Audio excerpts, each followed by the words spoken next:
Hello, everyone. I am Kim with Abundant Life Tarot. I just wanted to do a very quick video to share some things that have since come up in looking closer at the disappearance of Felicia. I'll share some different things with you, and I'm curious to hear what you all have to think or say about it. Okay, so I'm going to go ahead and share the screen here. So what I'm going to first show you is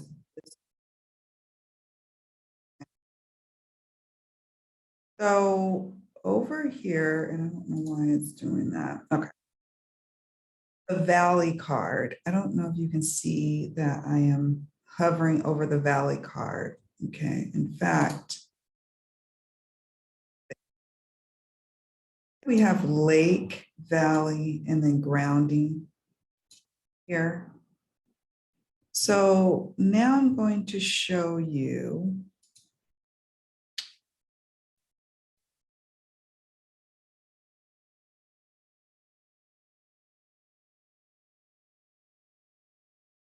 and I'm looking here at this image, the Valley card. Okay, this is the Valley card that came up in my reading for Felicia about where she might be. And then you look over here at the Bear Creek Pioneers Park. And if you zoom in, as we're doing here, you can kind of see the curling of like creeks or rivers in this area, just like what's coming up here in the Valley card. So I sense that either more vital evidence surrounding where Felicia is at or where she's been or where she's currently at is here at this Bear Creek Pioneers Park. And particularly of key interest points is near the curves of these waterways, okay? The curves of these waterways. There's little pockets here of water over here, but when I look at Google Maps, and I guess it depends on the time that the Google Maps pictures or images were taken, the water is not there because it's like a swampy area. So sometimes the water dissipates and goes away. And then sometimes after rain, it floods. So the water isn't always there. But I'm curious to know if these creeks or rivers or little streams, if they're always present with water. Also, when I was doing a Google Map search of the area, these levee type roads, and I'm from Sacramento, where there are certain parts of that valley that flood. And so when I was doing a Google search of this area here of Bear Creek Pioneers Park, when you go to the ground level, you will see that there's these raised levee type roads that trucks or vehicles can drive on, but it's like water can be on both sides. So anyways, that's what got me to thinking like they're in definitely the right spot. Obviously the phone, the bloodied phone was found near here. I'm not quite sure in Bear Creek Pioneers Park where the phone was found. What part, I would imagine I'm going to share with you all something else because I don't know exactly where they found this phone, but let me share.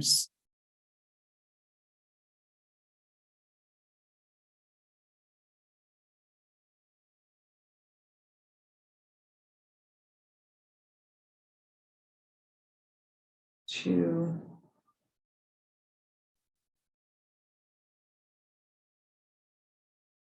I want to share with you all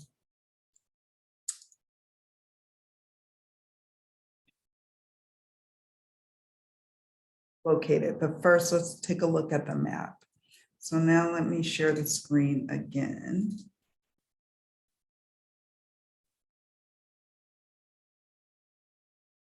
Me.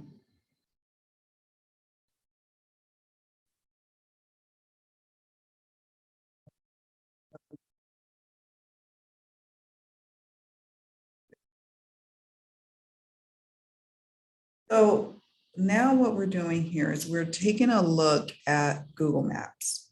Okay. So CoverGirl's club is over here. There it is. Bear Creek Pioneers Park is just an 11 or 12-minute drive, maybe 14 minutes from the club. And here is this area here. You can see in this aerial shot that all these little waterways here, this little curved area. And it's not very far. So I would imagine that, you know, if this person took her from this location, right, and is traveling, and then somehow the phone gets here. Clay Road, it was where I saw those levied or raised type of roads when you get to the ground level. I'm not going to do that now for time's sake. You can definitely look at it, you know, when you get a chance, but sometimes it's just helpful to kind of drop in and go to the Google Street View level and take a look at what's in here. It's not so easy to see the waterways like it is when you are looking at the terrain, right? So it's not as easy to see it, but over here you can see that curved road here. And so if I'm sharing my screen or sharing the Valley card that jumped in the reading, you will see that mirrors, the Valley card mirrors what's going on inside of this park. And I hear that it's a very large park. So I don't know, it may be very difficult to comb every little detail, but it will be necessary. And I think that they are on the right track here. The phone is not likely where she's at, but it's like a clue to the fact that they're in the right spot in terms of finding her. There's water here, there's water, or it could be water. I don't know. If you Google Street View, it looks differently. There's little streams all through here. So the last thing I wanted to show you all, and then I will let you go, is there's information in a Facebook group that I stumbled on today about the names of the owners of the club, of the Cover Girls nightclub. Apparently they own several strip clubs in Houston and in Las Vegas. And yeah, there's some interesting stuff about these owners. But under the Houston Watch website, Houston Watch, there was an article that was left in this Facebook group, and it says, "Meet the strip club owner fueling Kim Ogg's political career." Who is Kim Ogg, you ask? Kim Ogg is the district attorney for Houston, for the city of Houston. And so this quote here says, "To avoid the appearance of impropriety, the wisest route would probably be for the district attorney to return the money." Okay.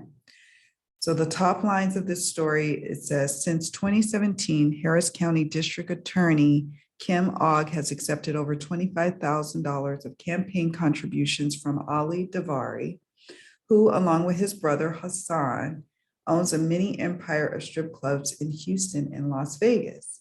The Davari brothers have faced repeated civil and criminal allegations. The city of Houston even temporarily shut down one of their clubs, alleging that it was used for prostitution and human trafficking. The brothers also settled a recent federal wage theft lawsuit for over $1 million. These contributions raise serious ethical questions. As district attorney, Kim Ogg is responsible for deciding whether to prosecute crimes such as prostitution, human trafficking, and even wage theft, the kinds of allegations that have dogged the Davari brothers for years." And so this is a very detailed article, okay? Very detailed article about some different crimes and things that they are involved in. They are living fat, they're living well.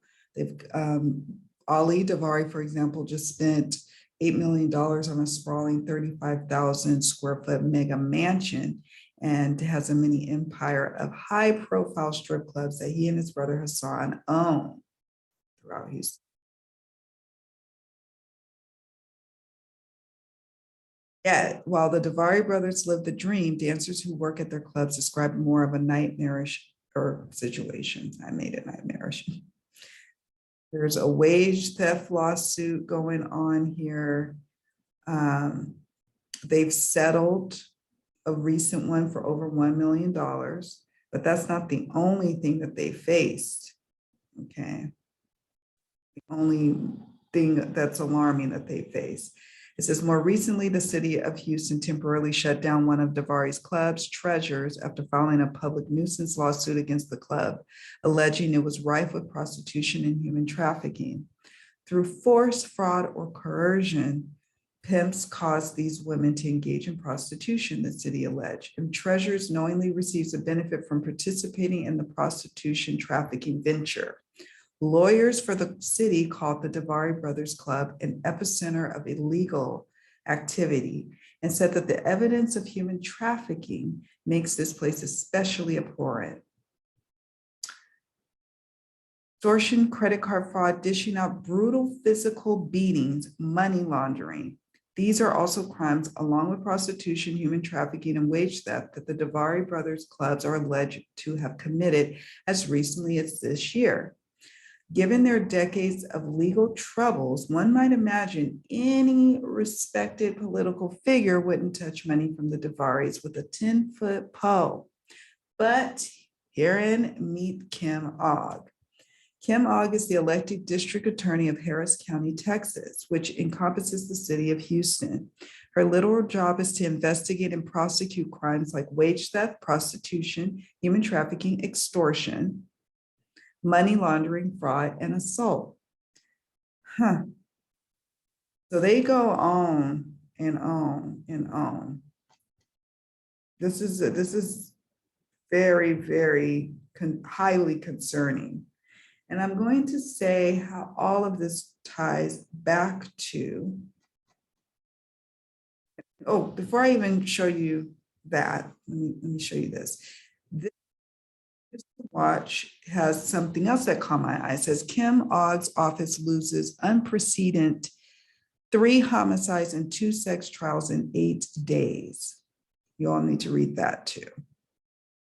I'm going to Houston Watch articles in the description box for you to take a look at.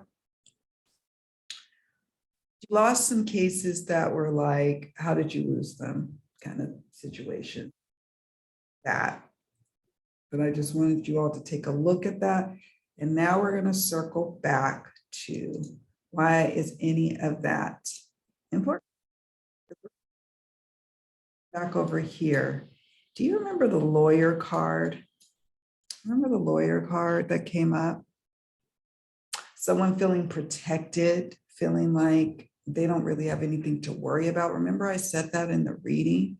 And then today, me seeing this, and I'm not saying this is all alleged, and I'm not saying that the owners of this establishment have anything to do with her disappearance. Nor am I saying that the district attorney has anything to do with Felicia's disappearance. No, but closer look at what's going on here. And I think it is a great idea that a federal Bureau of Investigation, FBI, is taking a look at this. Someone outside of the city limits of law enforcement. Okay. That's really concerning, really, really concerning. So yeah, you all, that was what I wanted to share with you all today, was just some things that came up on my radar. There's a lot of things that came up on my radar as of today after doing this reading, because what happened was people started letting me know after I did the reading and published it, they started letting me know about all of this. And so I was like, oh, what is going on? And now that I've done the reading, I'm like, okay, I'll take a look. And I took a look and whoa, and this is not even scratching the surface of all that's coming out about the club itself and about some of the workers who work there, like the girl who manages the door, okay? Or someone who actually might be a regular patron there who might be getting away with things and has been getting away with things. So there's all sorts of information kind of bubbling up, and it is alarming. So let me know what you think in the comment section below. Thank you all so much for watching. Be sure to check out the reading if you haven't done so already, and so you'll understand why I'm pouring over the cards again and looking at all of these details and seeing what does it mean? What does it mean? And now that I've done my reading, I've started watching a couple of other readers and mediums readings. I always like to do my reading first before I watch readings of others. And then once I've done my reading, then I'm like, okay, I can go ahead and look. Whoa, there's so many similarities across the board. It's too uncanny it's too uncanny for me. It's like really trippy. Right, for all this time, I'm gonna let you all go. And thank you again for watching. Please hit the like button. If you haven't already done so, please subscribe. We've got more content coming your way. Bye.